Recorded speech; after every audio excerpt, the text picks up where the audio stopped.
Hello, welcome to PG Pathshala. Subject Biophysics, Paper 08 Medical Physics, Module 06 Audiometer. Objective: at the end of this lecture, students should be able to 1. Importance of audiometric hearing test, describe in brief the types of audiology test, describe the procedure of pure tone audiometry test, interpretation and understand results of audiogram such as conductive and sensory neural hearing loss. Now overview. First, importance of testing hearing. Second, some basic terminologies related to audiometry. Third, types of audiometry tests. Fourth, description of audiometry instrument and standard procedure of testing. Fifth, interpretation of the results getting from audiogram. Now introduction. Audiometry is a technique to identify and to quantify the degree of hearing loss of a person. It helps in assessing probable cause and type of hearing impairment. According to the results of audiometry test, appropriate medical treatment or hearing aid or assistive instruments are prescribed. So, an audiometer is an instrument to carry out hearing test, and audiogram is the data plotted in the graph format for interpreting result of the test. Now, before going into details of audiometer, we should know the magnitude of problems existing related to hearing loss. According to WHO, World Health Organization, there are 360 million persons in the world with disabling hearing loss, which is about 5.3% of the world's population. 328 million, according to about 91% of these are adults, and 183 millions are males. 328 millions, about 91% of these are adults. 183 millions males and 145 million females, and 32 million, about 9% of these are children, which is from WHO 2012 hearing loss estimates. In India, 63 million people, around 6.3%, suffers from significant hearing loss. Hearing disabilities become second most common cause of disability and top most common cause of sensory deficit. Now, consequence of undiagnosed hearing loss are social withdrawal, depression and decrease in quality of life. Consequence of undiagnosed hearing loss in infant and children are defective language development, cognitive development and social development. Hearing is the most important sensory organ for communication with the external environment. Auditory organ, ear, anatomically consists of three main parts: 1. External ear, 2. Middle ear and the 3. Inner ear. The external ear contains pinna and the external auditory canal. The middle ear consists of tympanic membrane and ear ossicles. The inner ear consists of cochlea and vestibular apparatus.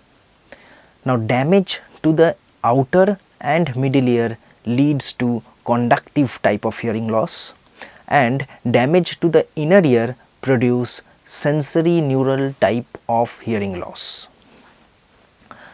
Now, before going into details of audiometer, I would like to explain some common terms related to the topic. First, sound intensity, which is denoted as decibel or dB. It is the measure of sound intensity. It is a logarithmic ratio of sound intensity to a reference sound intensity. which is minimum intensity audible sound for humans. So 0 decibel is the minimum audible sound by human ear. The range of sound of human ear is about 0 to 140 decibel, and a typical conversation occurs at around 60 decibel. A motorcycle goes around 95 decibel. Firearms are at 150 decibel and can cause the ear damage. 2. Sound intensity by hertz. When sound energy travels through air, atmospheric pressure varies periodically. The number of pressure variation per second is called frequency of sound and is measured by hertz or cycles per second. Higher the frequency, more high pitched sound is perceived. Normal human hearing ranges from 20 Hz to 20 kilohertz. Next, air conduction, AC. Conduction of sound from air through external ear to tympanic membrane, to middle ear, to inner ear, and ultimately perception in the brain. This is the usual path of sound to reach the inner ear for sound perception.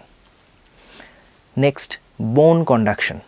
Conduction of sound through bone, mainly mastoid bone, to inner ear and ultimately perception in the brain. Wearing ear plugs in a greater percentage of a sound heard coming from the bone conduction. Normally, only a small fraction of sound is received in this way. However, deaf people whose inner ear still functions normally may be able to hear conducted sound to the ear in this way. Next, hearing threshold, the lowest sound pressure level produced by an audiometer, at which under specified conditions a person gives predetermined percentage of correct response on repeated trial. Number 6 is hearing loss or deafness. There are main 3 type of deafness. Audiometry is the most frequently used test to assess the hearing loss and diagnose also. Next, first, a conductive deafness. Conductive type of hearing loss indicates an obstruction to the flow of sound from atmosphere to the inner ear. Pathology causing conductive hearing loss blocks the natural transduction of sound energy through the external ear canal and the middle ear. So, it is usually temporary condition and it is medically treatable. Causes of conducting hearing loss. First is the wax impaction in the ear canal, which is the commonest cause of conductive deafness. Second, it is the atresia of ear canal, mainly ear canal deformity. Sound cannot travel through the ear canal. Next, perforation of tympanic membrane. It is a mechanical damage to the tympanic membrane due to sudden change in the air pressure or due to injury. Next, otosclerosis. It is the abnormality of the bone in the middle ear, difficulty in amplifying the sounds. Next, dislocation of ossicular chain. It is mainly mechanical dislocation. Next is cholesteatoma, which is an abnormal benign growth in the middle ear due to repeated middle ear infection. Next is otitis media with effusion. It is viral and bacterial infection in middle ear with pus formation. Next cause is sensory neural deafness. Now, damage to inner ear or nerves of hearing called sensory neural deafness. Usually irreversible. The pathology may be located in the cochlea and or in the auditory nerve and the central nervous system. The causes of sensorineural hearing loss are varied. Causes of sensorineural hearing loss are: first, genetic hearing loss. It occurs due to abnormal mutations. of genes. Next, congenital infections. It occurs due to infection during intrauterine life, like rubella infection, cytomegalovirus (CMV) infection. Next, acquired infections. It occurs due to infections like measles, mumps, toxoplasmosis, meningitis, syphilis. Next, ototoxicity. It occurs due to side effects of prescribed drugs like aminoglycosides, loop diuretics, cytotoxic drugs, anti-malarial drugs, etc. Next, noise induced hearing loss. It occurs due to chronic exposure of excessive sounds. Next, presbycusis. It occurs due to natural aging of our auditory system. It occurs gradually and initially affects the ability to hear high pitched, mainly high intensity sounds. The third cause is mixed, means both conductive and sensorineural type of hearing loss is presented together. Next, audiometry. The technique by which patients' hearing sensitivity can be determined is termed as audiometry. In this technique, auditory stimulus with varying intensity levels are presented to the person who is instructed to respond to the stimuli. The minimum intensity level of this stimulus to which consistent response are obtained is taken as threshold of hearing. The person's response to a barely audible tone forms the basis of the test. So, it is a subjective test.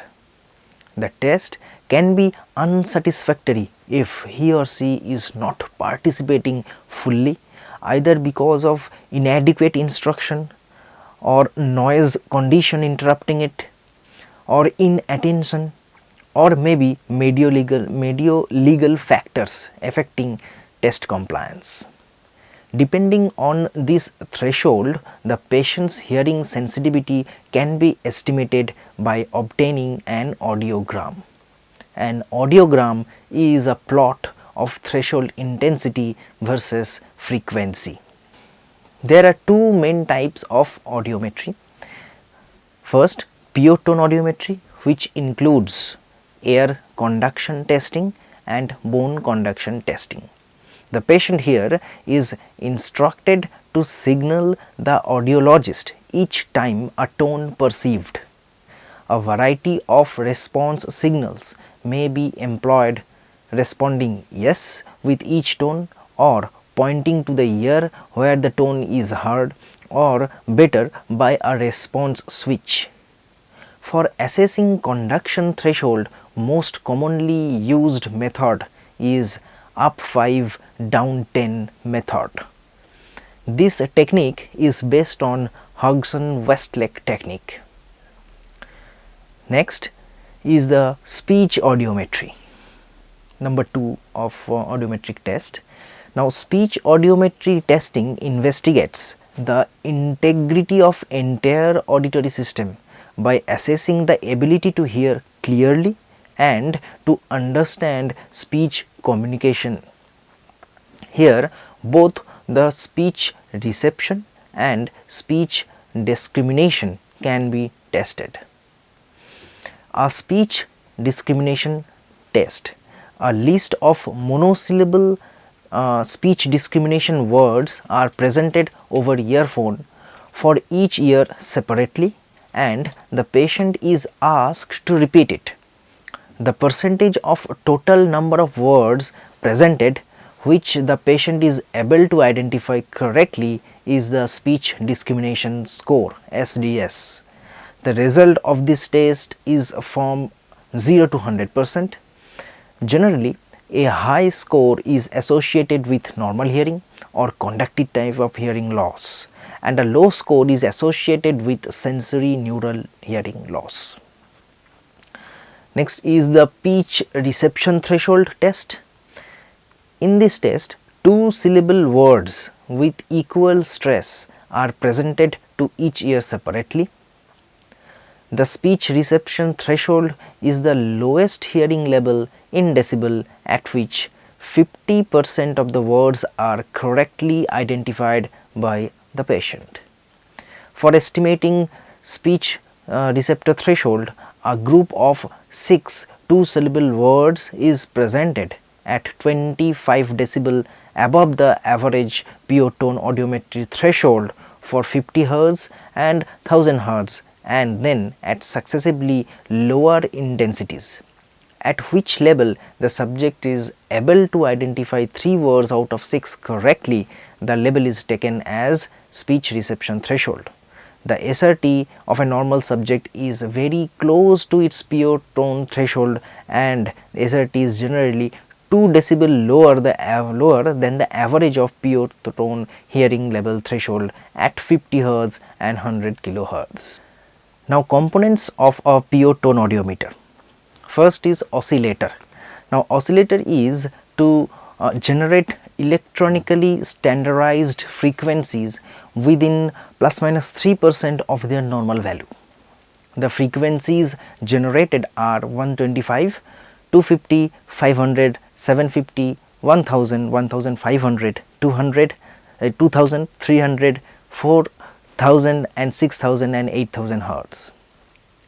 Next is interrupter switch. The tones presented to the patient should be switched on and off. This feature is important because a continuous tone undergoes decay during a period of time. This switch gives the option of providing the tone in a continuous or an interrupted manner. Equalization circuit. This circuit contains resistors which helps in equalization of the tone generated. This is because the threshold of human hearing is not uniform, and the human ear is most sensitive at around 2 kHz. Output power amplifier. The signals produced by the oscillator needs to be amplified. The most important characteristic of the amplifier is that it produces very little distortion and has a good signal to noise ratio. Next, hearing level accentuator. The attenuator controls the level of signal from audiometer within a range of 110 to 20 decibel. The attenuator can be varied in steps of 5 decibel. Next, output transducer. It has 3 main components: earphones, bone vibrator for bone conduction sounds, and loudspeaker. The earphones for audiometers are very special. They cannot be replaced or changed without calibrating the whole equipment. Bone vibrator. In contrast to earphones, bone vibrators have a limited dynamic frequency range. At lower frequencies, these vibrators shows distortions. Next, loudspeaker. Loudspeaker are used in testing pediatric patients. It is used in free field audiometry. Next, now we are going into the method of threshold estimation. First, to record threshold estimation, we need a auditory room. The audiometry cannot be performed if there is a great deal of background or ambient noise. Noise will affect hearing threshold, especially in the low frequencies. To reduce the effects of background noise, we have to find a very quiet spot, or we have to create and quiet environment. Most permanent audiometry clinics create a quiet environment by using a sound treated room. Next, which is very important, is instruction to the patients. Now, instruction to the patients must be clear and explicit. They must be worded in appropriate language, preferably in their mother tongue, to meet the particular needs of the patient. For this test, they are going to listen a very soft sound. They have to respond accordingly every time they hear the faint sound. They will be hearing different tones also. The tones will be heard in one ear and then other ear is the familiarization. Now, listeners should be familiarized to the task prior to the threshold determination by presenting a signal sufficient intensity, a signal of sufficient intensity to evoke a sharp and clear response. The steps of familiarization assures the examiner that the listener understood and can perform the response task. Next, the technique proper. The standard technique for audiometric testing is Hudson-Westlake technique. Here, the better ear is tested first in order to determine the need for masking. Here we start with a 1000 Hz tone at a level above the threshold to allow easy identification of the tone. This tone is selected because it is an important speech frequency and the patient is less apt to mistake the frequency. If the patient is suspected to having a profound hearing loss, then testing should be started with 250 Hz frequency. This is because of the fact that the individual with profound hearing loss of 10 have testable hearing only in the low frequencies. The patient should be instructed to raise the index finger as soon as the sound is heard in any ear. During testing, the examiner should vary the interval between tone presentation to avoid telegraphing the stimulus. The starting intensity of the test tone is reduced to 10 decibel steps following each positive response until a hearing threshold is reached, at which the subject fails to respond. Then the tone is raised by 5 decibel if the subject hears this increment. The tone is reduced by 10 decibel if the tone is not heard, then it is raised by another 5 decibel increment. This 5 decibel increment is always used if the preceding tone is not heard, and the 10 decibel decrement is always used when the sound is heard. The threshold is defined as the faintest tone that can be heard 50% or more of the times and is established after several threshold crossings. The testing of second ear should begin at the last frequency used to test the first ear. There is no need to start again with a 1000 Hz tone, because if one side of the ear has learned the listening the task, the other side knows it as well. The test is terminated after all desired frequencies have been examined. The test is terminated after all the desired frequencies have been examined. Next is masking.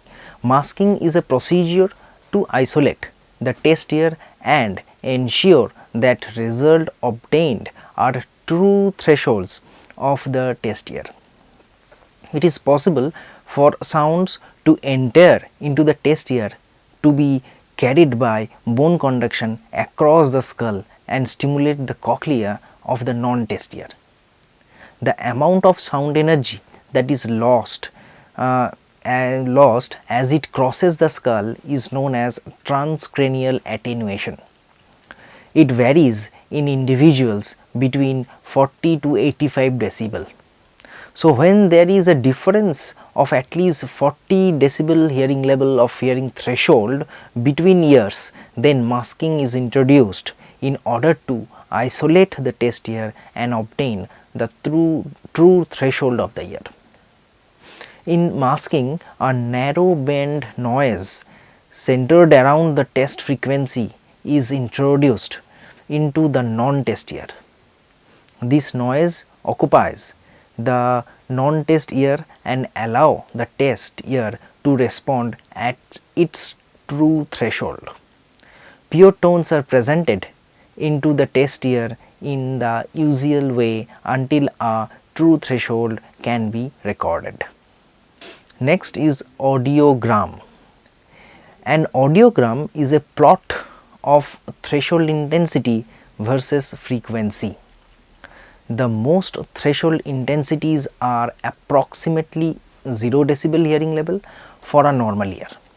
Any point below 0 decibel denotes a louder threshold level, whereas points above 0 decibel denotes in negative decibels with respect to the 0 level are less intense threshold, which because of the individual hearing difference. Normally 4 separate curves can be obtained: one right ear air conduction, one right ear bone conduction, one left ear air conduction, and one left ear bone conduction. This comprises the audiogram. The symbols used on most audiograms are cross signal or X, where the left ear conduction is given, and circle where the right ear conduction is given. Along x axis frequencies 0 to 8000 Hz, and along the y axis intensities or loudness level in decibel which is given. Common sounds in audiogram. We can see the distribution of different normal sounds in an audiogram, such as leaves rusting sound, the bird song sounds, the normal conversations, the normal phone ringing, the car moving sounds, and the sound of an aeroplane. In normal individual, a small gap is seen between air and bone conduction thresholds. It is called air conduction bone conduction or AC/BC gap. At any given frequencies, the threshold for air conduction is somehow lower than the bone conduction. That is, normally air conduction is greater than bone conduction. Now, degree of severity of hearing loss can be quantified from the audiogram. Normal adult hearing thresholds are generally considered to be less than 25 decibel. If the hearing threshold is above that range, hearing loss is confirmed. According to the hearing threshold level identified in the audiogram, severity of hearing loss can be classified, such as minus 10 decibel to 25 decibel hearing threshold is normal. Now 26 decibel to 40 decibel is mild hearing loss. If the threshold is 41 decibel to 55 decibel, moderate hearing loss is classified. If the threshold is 56 to 70 decibel, moderately severe hearing loss is established. If the threshold is 71 to 90 decibel, severe hearing loss is identified. And if there is a hearing threshold greater than 90 decibel, profound hearing loss is identified. Example of audiogram showing conducting hearing loss. If the air conduction threshold shows a hearing loss, but the bone conduction threshold are normal, the hearing loss is conductive type. There is a problem involving conduction of sound through the outer or middle ear. Is an example of sensory neuron hearing loss. Here, if both the air conduction threshold and the bone conduction threshold shows the same amount of hearing loss, this indicates the problem is in the inner ear alone, since the results are same regardless of whether the outer and the middle ear are being tested. The hearing loss is called sensory neural type of hearing loss. Next example is an audiogram showing mixed type of hearing loss. Here what we see a mixed hearing loss when the bone conduction threshold shows a hearing loss and the air conduction threshold shows an even greater hearing loss. In this case, the problem lies in the inner ear. So, there is definitely a sensory neural component and or the middle ear as well, the conductive component is also there, hence both the component is present, it is called mixed type of hearing loss. 6. Audiometric hearing test in sequence.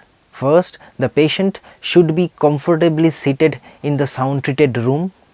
Second, instruct the patient clearly about the instructions. Third, place the earphone and bone conductors properly. Fourth, start at 1 kHz at a level that will easily heard, and try 60 decibel and 30 decibel hearing level in the right ear or the better ear. If the client responds, decrease by 10 decibel, and if the client does not respond, increase the sound by 5 decibel. Obtain 2 out of 3 response at the same level in an ascending manner. After 1 kHz is finished, test 2 kHz, 4 kHz and 8 kHz and recheck 1 kHz, then do 50 Hz and 250 Hz. Repeat for the other ear the same procedure, then repeat the bone conduction in the same procedure, and ultimately interpretation of audiogram. Next, summary. First, audiometry is a technique to identify and to quantify the degree or severity of hearing loss of an individual.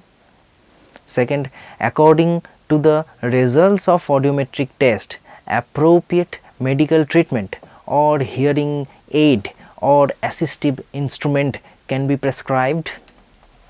Third, an audiogram is a plot of threshold intensity versus frequency. Next, there are two main types of audiometry tests. First is a pure tone audiometry, which includes air conduction testing and bone conduction testing, and second is speech audiometry, which includes the speech discrimination test and speech perception threshold.